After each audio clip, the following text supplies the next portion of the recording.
આ રોડની અંદર જે 33,750 હતી એની અંદરના દબાણો 497 દબાણો એની અંદર હતા અને નદી કાંઠામાં 992 દબાણો હતા. આમ કુલ દબાણો 1489 જે અમારા મેજર થયા. આ તમામને અમે હટાવીને જે જમીન ક્લિયર કરી છે એની હાલની એપ્રોક્સિમેટ સાવ અંદાજ લગાવીને માર્કેટ વેલ્યુ કાઢીએ તો પણ 350 કરોડથી વધારે કિંમતની આ જમીન થાય છે. આમ આ 24 કલાક ચાલેલું અમારું ઓપરેશન એની અંદર અમારે 1512 મહાનગરપાલિકાનો મેન પાવર એની અંદર લાગ્યો. એમાં ઓફિસર્સથી લઈ અને મજૂર સુધીના લોકોની થઈ જાય છે કમ્પેરિઝન.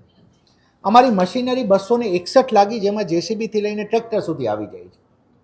હું ફક્ત મેન આવર્સ ગણું, માનવ કલાકો આખા ઓપરેશનના, તો 33,264 માનવ કલાકો આની અંદર વપરાયા આખા ઓપરેશનમાં. આની અંદર કેમ દબાણ મુક્ત જે થયું છે એ ઇમ્પોર્ટન્ટ છે.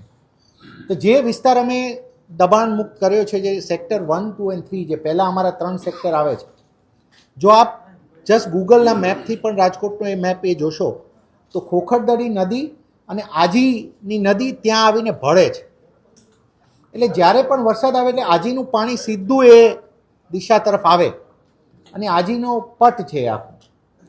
છેલ્લા ઘણા વર્ષોથી આપ જુઓ છો કે દર વર્ષે ત્યાં પૂર આવે અને રેસ્ક્યુ કરવાની સ્થિતિ થાય છે.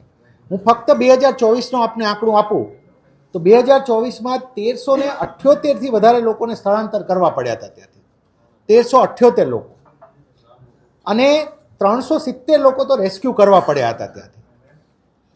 અને હું આની ગ્રેવિટી એ જણાવું કે જે એમને 370 લોકોને રેસ્ક્યુ કરવા ગયા એ ઓફિસર્સને પણ એનડીઆરએફની ટીમે ત્યાંથી 24માં રેસ્ક્યુ કરવા પડ્યા હતા. ઓફિસરો પણ તે છોડવા જે એમને રેસ્ક્યુ કરવા ગયા ટીમ ફસાઈ ગઈ હતી ત્યાં. એટલે આ પાણીથી ભરાતો લોકોના જીવને જોખમ સમૂહ જે હતું એ વિસ્તાર અમારો ત્યાંથી દૂર થયો છે.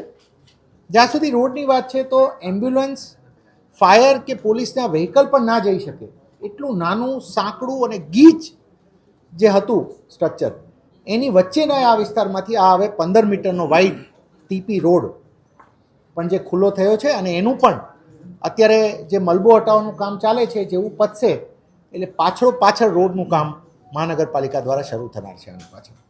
એટલે હવે જંગલેશ્વરમાં 2 વસ્તુઓ અમે આ દબાણથી અમને એવું લાગે છે કે 2 વસ્તુઓ એવી થઈ છે.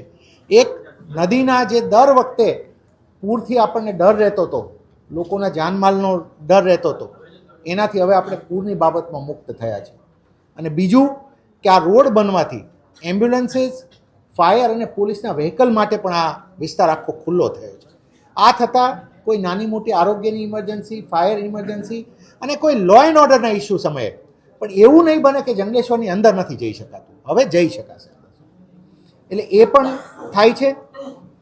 મિત્રો, જ્યાં સુધી લોકોને આવાસ આપવાની ને એ બધી વાત છે તો રાજકોટ મહાનગરપાલિકા આજ સુધીમાં 36,541 આવાસ 101 પ્રોજેક્ટ હેઠળ આપી ચૂકી છે.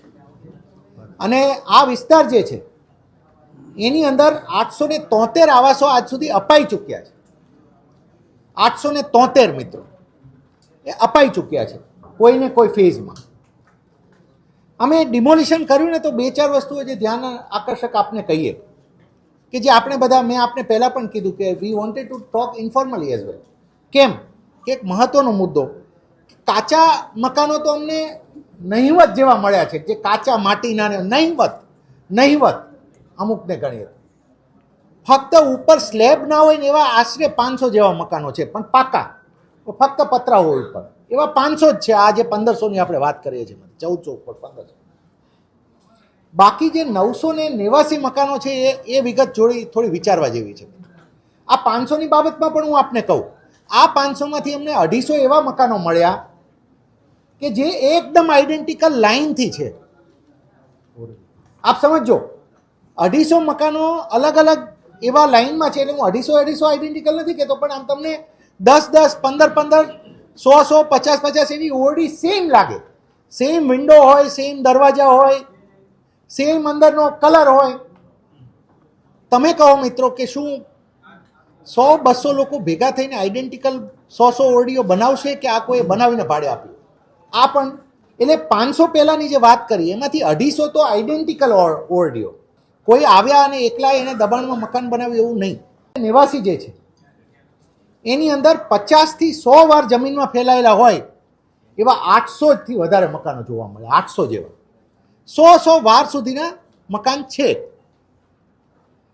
અને 100 વારથી વધારે જગ્યા ધરાવતા હોય એવા 150 મકાનો અમને જોવા મળ્યા છે કે જે ખરેખર પ્રિટી સાઇઝેબલ હાઉસીસ, એવા અમને 150થી વધારે મકાનો અમને આની અંદર જોવા મળ્યા છે.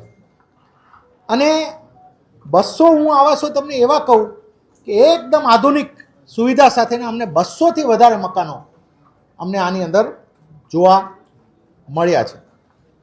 હું ફરીથી આંકડો કહું છું, 500 મકાન એવા મળ્યા કે જેને ઉપર સ્લેબ નથી. મકાનો તો પાકા જ છે, કાચા તો નહીવત છે. આ 500માંથી પણ 250 એવા છે કે જે આઈડેન્ટિકલ મકાનો.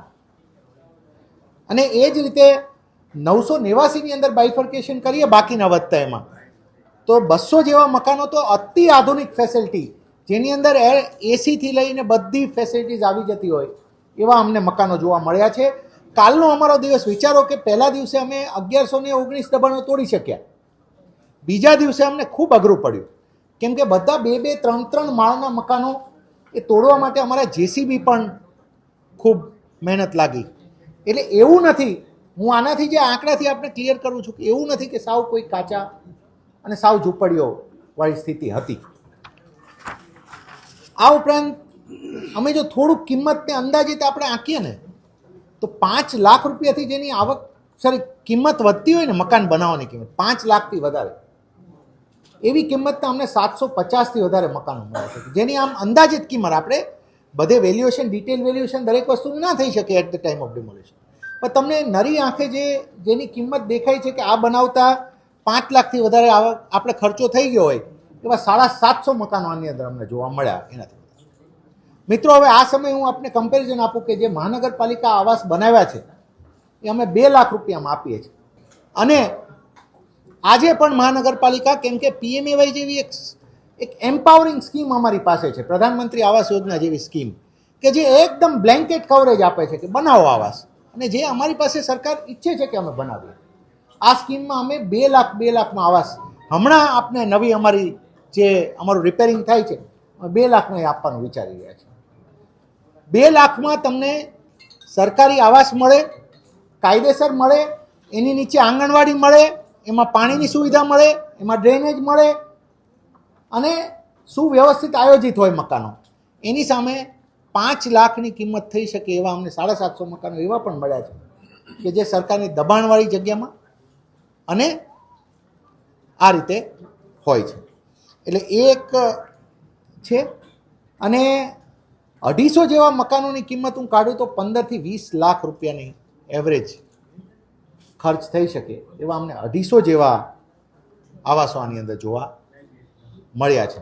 હું આ તકે આખી ટીમને હું એ રીતે કહીશ કે એક કોઓર્ડિનેટેડ એફર્ટ થયો છે, જે તમામ વિભાગ, પોલીસ વિભાગ, પીજીવીસીએલ, અને હું આપનું પણ, હું આજે મીડિયાના મિત્રો એ બાબતથી પણ, આજે જ્યારે આ પૂર્ણ થાય છે કામગીરી, ત્યારે હું એક આપ તમામ મીડિયાના મિત્રોએ જે રિસ્પોન્સિબલી અને જે સારી રીતે આને કવર કર્યો છે, આપણે બધાએ એક કામના ભાગ બની અને આ કામ થયું છે. હું આપનો પણ આભાર વ્યક્ત કરું છું. અને આપને જણાવું કે અમારો પણ આ 2 દિવસનો એટલે ફક્ત 24 કલાકનો એફર્ટ નથી. આ ખૂબ ડિટેલ સાથે અમે છેલ્લા, આપણે ફરીથી એક વસ્તુ એ પણ જણાવીએ કે જે મકાનો ખાલી થયા, આપને એક એ વસ્તુ દેખાય કે અમે જ્યારે ડિમોલિશન કર્યું પહેલાં મકાનો તમામ ખાલી થયા. આ પણ રેર છે, જનરલી આ સીન આપણે નથી જોવા મળતું. એનું બેકગ્રાઉન્ડ પણ આપીએ કે અમે આ તમામ નાગરિકોને, અમારા ટીમ છેલ્લા કેટલા દિવસથી ઘરે જઈને સમજૂત કરી, એમને અમે અમારા સાધનો, મજૂરો અને બધી વ્યવસ્થાઓ પૂર્તતા કરી અને અમે આ રીતે એમને ખાલી કરવામાં પણ મદદ કરી છે.